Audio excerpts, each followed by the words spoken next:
Alô, minha gente.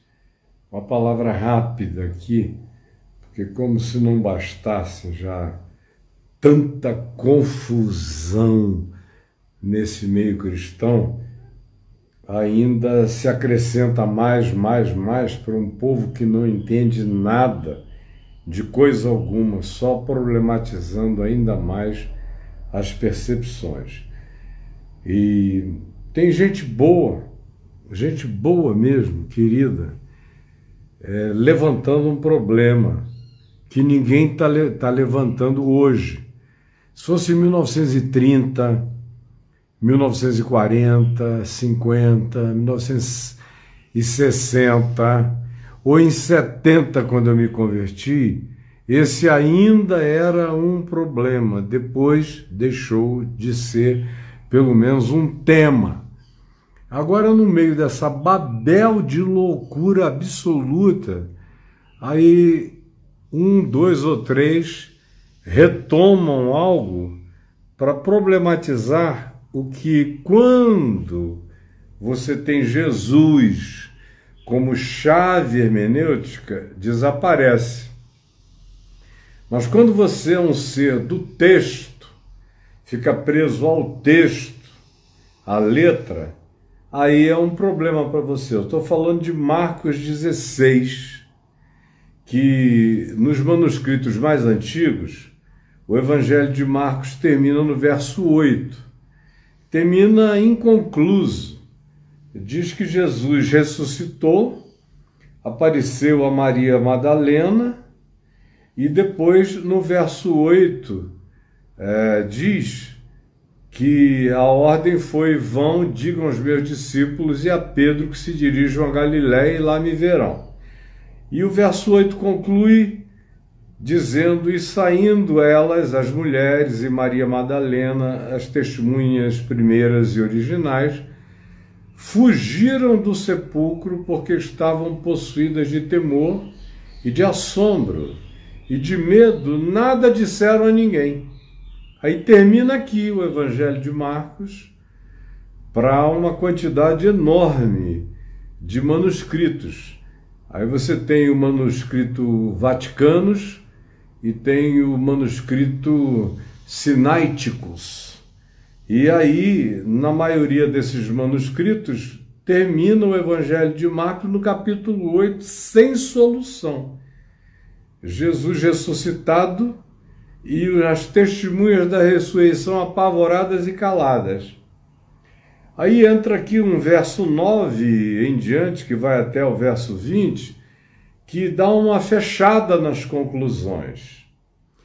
Aí, conquanto Orígenes tenha dito que nos dias dele terminava no verso 8, Eusébio tenha dito que nos dias dele terminava no verso 8, Clemente tenha dito que nos dias dele terminava no verso 8, todo mundo aí no século II, início do século III, aí vem a afirmação de que em algum momento no século III houve essa interpolação que começa no verso 9 e vai até o verso 20. E é isso que tem muita gente que diz que não aceita. Aí você pergunta, por que você não aceita do verso 9 ao verso 20? Aí a alegação é: os textos mais antigos não têm esse complemento. Essa é a primeira alegação. Segunda alegação é a seguinte: entre o verso 9 e o verso 20, aparecem muitas palavras novas no grego que não são usadas anteriormente por João Marcos, o autor do Evangelho de Marcos, antes, no contexto desse evangelho. Então, do verso 9 ao verso 20, deve ter sido um escritor posterior que fez essa interpolação. A segunda argumentação que eles colocam aqui nesse caso, mas antes de eu falar da segunda argumentação, deixa eu só dizer, no ambiente do Novo Testamento existem aproximadamente 14 mil pequenas divergências textuais nos 4 evangelhos. Vírgulas, bobagens aqui e ali, palavras truncadas, alguns erros eu já ia dizer digitação na palavra, no escrever da palavra, alguns pequenos erros, ausências de letra ou sílaba, bobagens, que só são importantes para aqueles que dizem que a Bíblia é a palavra de Deus inerrante, inclusive nesses detalhes de letra, vírgula, tio, pontuação.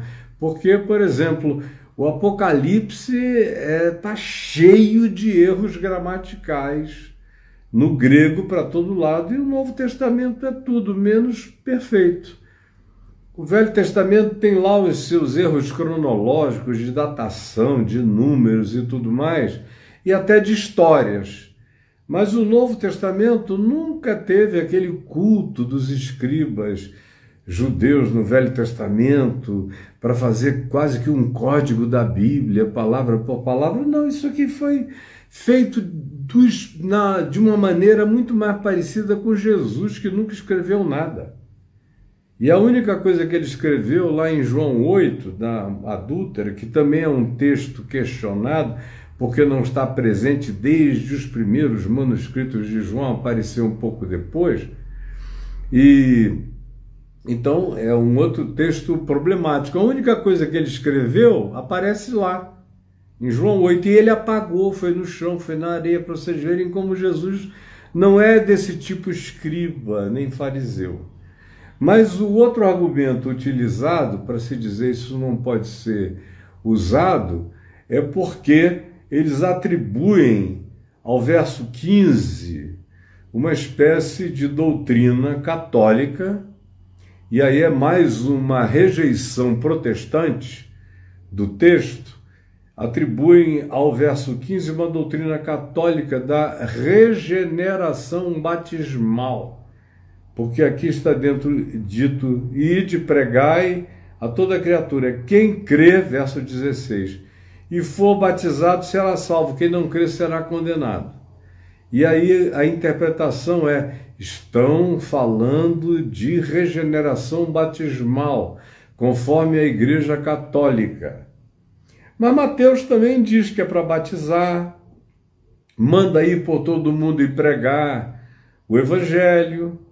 Na realidade, isso tudo só é um conflito para gente assim, gente às vezes muito boa, porque são pessoas que leem a Escritura na letra, no texto, são filhos do texto e não do que está dito.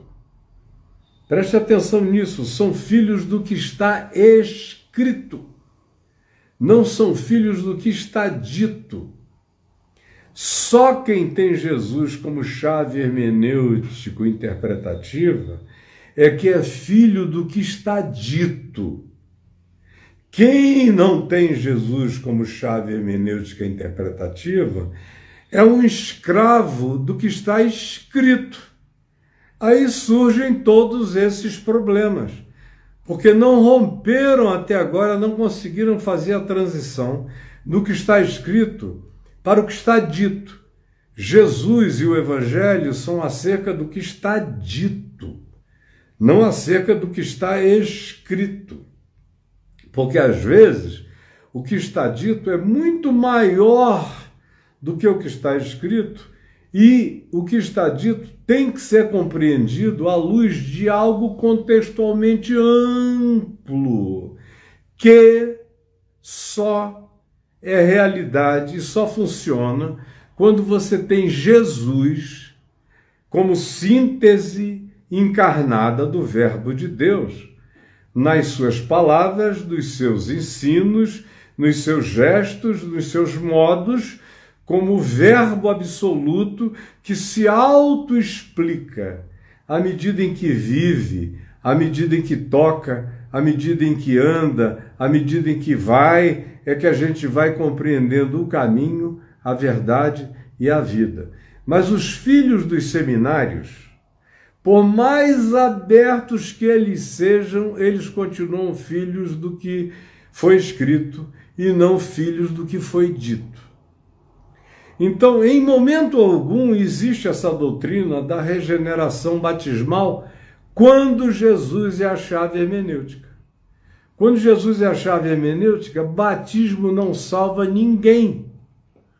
E a gente fica sabendo disso porque Jesus mesmo não batizava. Mas só quem salvava era Jesus. Para vocês verem como Jesus dava importância ao batismo do ponto de vista de regeneração. Você não encontra isso nele. Nem usando João 13 e Nicodemos, quem nascer da água e do Espírito, aí eles vão e tentam associar a água ao batismo como regeneração. Isso é uma doutrina católica, mas não tem absolutamente nada a ver com os passos e os caminhos de Jesus nos evangelhos. Então, regeneração batismal não tem aqui. Aquele homem morrendo ao lado de Jesus foi batizado com que água e por quem? Mas Jesus disse, hoje mesmo estarás comigo no paraíso. Então, forget about it. Esse negócio de batismo como regeneração para a salvação é invenção doutrinária posterior. Jesus não praticou isso. Se você é filho dos textos, esse é um problema para você. Mas se você é filho do que está dito, e do que está vivido, e do que está encarnado, e do que foi praticado por Jesus, isso nem existe como problema para você. Um outro argumento que eles usam é essa ideia de que quando Jesus disse ide por todo mundo, é uma espécie de ideia colonialista. Aí já tem muito mais a ver com os problemas históricos interpretativos do século XVIII, do século XIX, do início do século XX, com tudo que de traumático o Ocidente cristão da Terra fez em relação às colonizações perversas, incluindo toda a América Latina e boa parte do mundo. Aí, por causa de uma questão histórica quase contemporânea, isso vira um problema textual extraordinário, mas é também para quem está preso a textos.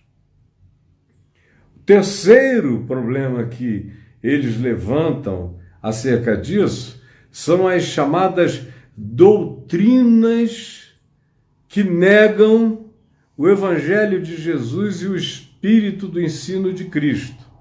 Aí eles listam aqui o que está do verso 17 em diante, que diz assim: estes sinais hão de acompanhar os que creem. Aí está escrito na sequência: em meu nome expelirão demônios. Qual é o problema? Se foi em nome de Jesus que se expeliu demônios, que os apóstolos expeliam demônios, Senhor, os próprios demônios se nos submetem pelo teu nome. Lucas 10. Marcos 6 diz que eles curavam doentes e também expeliam demônios impondo-lhes as mãos. Então qual o problema? Eles expulsavam demônios mesmo, em nome de Jesus. Não foi só Jesus que expulsou, e Jesus não expulsou em nome de Jesus, ele só dizia: espírito imundo, sai. Agora, os apóstolos e discípulos é que expulsavam em nome de Jesus. Paulo fez isso a 3x2. O testemunho do resto do Novo Testamento valida isso. Em meu nome expelirão demônios. Eu, no século XX, tenho expelido milhares de demônios em nome de Jesus. E eu sei fazer diferença entre doença mental, as mais variadas, diagnósticos de natureza psicológica que não são demônios, e também doenças mentais com possessão ou com opressão demoníaca, tanto quanto possessão demoníaca pura e simples, que é o mais simples. A gente manda sair, se precisa gritar, nem fazer nada, sai. Quem está te falando sabe o que está dizendo, porque não leu isso em livros. Eu pratiquei e pratico. E tenho autoridade, e esses demônios sabem e obedecem. Em nome de Jesus. Então, qual é o problema? em meu nome expelirão demônios, falarão novas línguas. Não está dito aqui que todos os que creem têm que falar em outras línguas, mas que haveria o dom da expressão em línguas, haveria. E não só um tipo de dom de línguas. Tem o dom de línguas subjetivo, que Paulo fala em 1 Coríntios 12 e 14, que é aquele que se deve praticar no interior do quarto, na subjetividade, algaravias estáticas, são ou orgasmos do espírito, ou são gemidos inexprimíveis do ser. É uma solução de natureza catártico-espiritual que o Espírito Santo dá ao indivíduo para trazer para ele próprio uma quantidade enorme de curas, de libertações, de alívios interiores. Eu falaria dias a respeito disso. Segundo tipo de línguas são aquelas que Paulo também diz que, acontecendo numa congregação, não pode passar de 3 pessoas e tem que haver quem interprete. Do contrário, fique todo mundo calado, porque ninguém vai entender e quem estiver de fora ali vai achar que vocês são doidos. Por isso, Paulo diz que não passem de 3. E se tiver quem interprete, do contrário, fiquem calados. Falem a língua de vocês. Ele diz, eu prefiro falar umas poucas línguas racionais que as pessoas entendam do que milhares de línguas que ninguém compreende. Está escrito lá, que vocês não leem a Escritura com calma. Aí vem uma outra objeção. Esse de línguas, bom, mesmo que não estivesse escrito aqui em Marcos, vamos supor que não estivesse, que esse texto é uma interpolação do início do 3º século. Vamos supor. No entanto, no dia de Pentecostes eles falaram em línguas. No entanto, você vê em Atos 8, eles falando em línguas e profetizando na Samaria, no chamado Pentecoste samaritano. Você vê na casa de Cornélio, eles falando em línguas e profetizando. Supondo que Marcos não existe, do verso 12 até o verso 20, ou do verso 9 até o verso 20.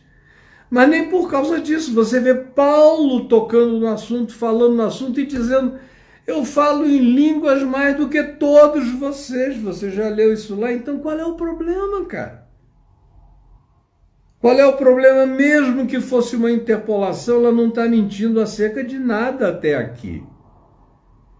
Falarão em línguas, em meu nome expelirão demônios, falarão em novas línguas, pegarão em serpentes. Pegar em serpente, aí todo mundo fica pensando naqueles cultos fanáticos americanos, lá das montanhas Apalaches, no passado, hoje é até proibido por lei, mas no passado, aqueles pentecostais mais doidos do mundo, nos Estados Unidos, faziam aquelas demonstrações de fé, pegavam em serpentes, com base nisso aqui, como se estivessem dando demonstração de fé. Morreu muita gente pra caramba, que pegou nas serpentes, foram mordidos e caíram duros e morreram, a tal ponto que o governo teve que proibir. Hoje em dia é proibido.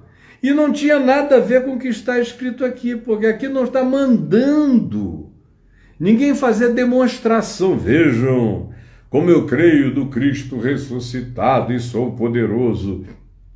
Me levem a um serpentário, que eu vou mostrar o meu poder em Cristo. Nada disso. O que se está dizendo é que se acontecesse um acidente, que era muito comum naqueles dias, meu Deus, ser mordido de cobra nas estradas da Palestina, ou do mundo romano, ou greco-romano, no ambiente do Novo Testamento, era normal. Assim como aqui no Brasil Central tem muita gente que é picada de escorpião, porque onde tem deserto tem muito bicho peçonhento, inclusive cobras muito venenosas. Então, como eles andavam para todo lado e não tinham nenhuma proteção ou conforto, esse risco era mais do que possível. Jesus está dizendo, não tenham medo nem das cobras, passem por cima. Se vocês estiverem indo na fé e acontecer isso por acidente, na ignorância, ninguém procurou, foi algo que subitamente aconteceu, tome posse da sua proteção espiritual em Cristo. Hoje em dia a gente sabe que uma atitude mental completamente dominada por convicção de fé tem poderes extraordinários, inclusive até de estancar um fluxo peçonhento. E isso não aconteceu uma vez, nem duas, nem três na história, mas muitas vezes. Mas para a gente não ir muito longe, você chega lá em Atos dos Apóstolos, abra lá do capítulo 22, 23, 24, valendo, e veja Paulo em Malta, como ele foi jogar um graveto numa fogueira e uma peçonha, uma cobra peçonhenta o mordeu, uma víbora venenosíssima, e ele a sacudiu no fogo, ela queimou e ele ficou sentado e todo mundo pensando que ele ia cair morto a qualquer momento. Como ele não morreu, os habitantes de Malta começaram a querer adorá-lo, como se ele fosse uma divindade que estivesse entre eles, e Paulo aproveitou a circunstância para pregar o evangelho, para desmentir essa história toda. Aí vem em seguida e a gente vê outra afirmação que eles dizem, não podemos aceitar. É se alguma coisa mortífera beberem, não lhes fará mal. Outra vez é acidental, não é prova de fé. Não tem nada a ver com pentecostalismo ufanista, horroroso, fanático e perverso, entenderam? Nada. Eu estou tomando aqui uma coca. Num certo sentido é um veneno. Que demora a vida inteira para fazer mal. Mas aqui se está falando de algo que a história tem inúmeros casos idênticos.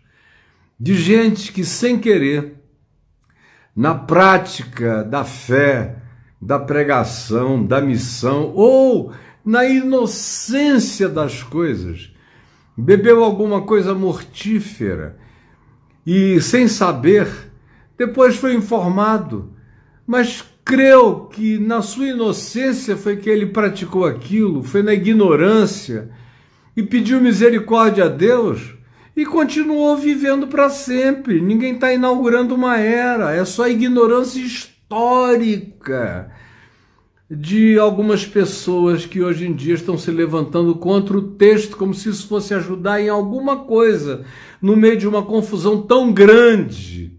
Só vai gerar mais problemas. Aí vem um outro argumento contrário, que é o que diz o seguinte, se beberem coisa mortífera não lhes fará mal. Se impuserem as mãos sobre os enfermos, eles ficarão curados. Cara! Jesus fez isso, ele só não precisava fazer em quase todos os lugares. Mas se você abrir Marcos mesmo aqui no capítulo 6, está dito que lá em Nazaré, ele ficou tão admirado com a incredulidade do pessoal onde ele cresceu, naquela aldeia de Nazaré, onde o povo era incrédulo e tinha uma familiaridade perversa, dizendo, aqui moram seus pais, sua mãe, suas irmãs, aquela gatinha, o irmão dele, fulano de tal, esse, aquilo. Como é que de repente esse cara aparece como o Messias da terra? E não quiseram, não creram nele. Lucas, no capítulo 4, não Marcos, diz que chegaram até a querer jogá-lo de espeadeiro abaixo, e Jesus, fitando-os, passou pelo meio deles. Lá em Marcos 6 é o único lugar que se diz que Jesus, se admirando da incredulidade deles, não pôde fazer lá muitos milagres, senão curar uns poucos enfermos, impondo-lhes as mãos. E a gente vê a mesma coisa em Atos. Os apóstolos impondo as mãos. Paulo impondo as mãos. Aí, só por causa de um texto que Clemente, Orígenes, Eusébio disse, bom, até aqui, no início desse momento que nós estamos vivendo, esse texto não é comum. Ele não faz parte da maioria das impressões textuais que a gente tem. E depois eles começaram, o texto começou a ser insertado. Hoje ele faz parte praticamente de todas as Bíblias no mundo. E podem haver palavras diferentes no grego, isso, aquilo outro. Mas o fato é o seguinte, que terminar o Evangelho de Marcos no verso 8 é uma anomalia. Anomalia, só se Marcos estava com desinteria, saiu correndo e não terminou, e voltou uma semana depois para acabar e botou palavras outras. Agora, não faz nenhuma diferença quando Jesus é a chave hermenêutica, porque tudo que está dito aqui está dito no contexto da vida de Jesus, da prática de Jesus, do Espírito de Jesus, da prática e do ensino dos apóstolos. Então, para que criar um problema? Quando de fato esse problema não problematizou nada nem ninguém, já estava solucionado pela vida de Jesus. Então eu lamento, sei que é gente sincera, gente boa, gente querida, gente que está descobrindo a pólvora agora, são pessoas teologicamente muito novas, inexperientes, com pouca vida mesmo ainda, pouca estrada, pouco pneu gasto, pouco cacete, pouca experiência, pouca relação mundial com gente da terra inteira para ver e fazer suas próprias sínteses, e gente ainda discípula de letras e de textos e de acadêmicos, e que não aprenderam ainda Jesus como chave hermenêutica interpretativa, aonde tanto faz como tanto fez. Se Marcos 9, de 9 a 20, foi uma interpolação posterior ou não, ele não nega nada que Jesus não tenha praticado e que os apóstolos não tenham vivido. E quanto a esse negócio de pegar em serpente, é invenção da cabeça de gente desta geração, impressionada com os pentecostais malucos das montanhas Apalaches nos Estados Unidos. Falta ler também com contexto, com percepção histórica, com a totalidade de tudo. Agora, é aí que você vê a diferença brutal entre quem tem Jesus como chave hermenêutica interpretativa e quem fica preso a essas minúcias do texto, de letras para lá e para cá, e dando importância a significados dessignificados. Por exemplo, deixa eu concluir. Mateus 8, o caso da mulher adúltera. Você vê lá que está entre colchetes. Aquele texto está entre colchetes. Em algumas versões está dito, esse texto não foi encontrado nos manuscritos mais antigos. Mas a minha pergunta é, e daí? E daí? É coerente com Jesus que Jesus tenha dito, quem dentre vós estiver sem pecado seja o primeiro que lhe atire pedras. É ou não é coerente? Não é coerente com Jesus que disse aos fariseus, os mesmos que estavam com pedras na mão para atirar na mulher? Em verdade, eu vos digo que muitas meretrizes, pecadores e pecadoras vos precedem no reino dos céus. Não é coerente com Jesus dizer, quem de vós me acusa de pecado? Ou quem de vós estiver sem pecado, seja o primeiro a se levantar e venha contra mim. Quem de vós me encara? E todo mundo calava e saía e baixava a cabeça. Não é coerente com Jesus. Então eu não sei, eu não conheço as pessoas que estão defendendo isso, são de uma geração quase de filhos meus, do ponto de vista de idade, de etariedade. Eu posso não ter essa cara de idoso, mas eu já estou velho. E mais do que velho, eu estou cansado de milhões de coisas na minha vida. Então quando eu vejo, no meio de tanta babel, no meio de tanta confusão, Gente boa que podia estar aqui ajudando a esclarecer, chegando só para jogar mais lenha na confusão, me dá tristeza, me dá uma certa aflição e me dá uma vontade de que eu seja compreendido por você e por essas pessoas, e que não me queiram mal, e que sinceramente me respeitem, porque eu sei, eu daria a minha vida pelo que eu estou dizendo aqui. E não tem a ver com estudo de nenhum pai da igreja, nem da patrística, nem de nada. É Jesus. É o Verbo encarnado, que é coerente com tudo que está dito. E se Marcos, por alguma razão, parou no verso 8 do capítulo 16 e alguém acrescentou que está do verso 9 ao verso 20, fez muito bem. Porque é coerente com Mateus, é coerente com Lucas e é coerente com João, presta atenção. João disse lá no fim do seu ministério: em verdade eu vos digo que Jesus fez muitas outras coisas, disse muitas outras coisas que não estão registradas, escritas. Essas, porém, foram registradas e foram escritas para que creiais que Jesus é o Cristo e para que, crendo, tenhais vida em seu nome. Então, por favor, vamos nos dedicar ao Evangelho da graça de Deus, que é compreendido não em textos, nem em exegetas de textos, nem em especialistas em grego.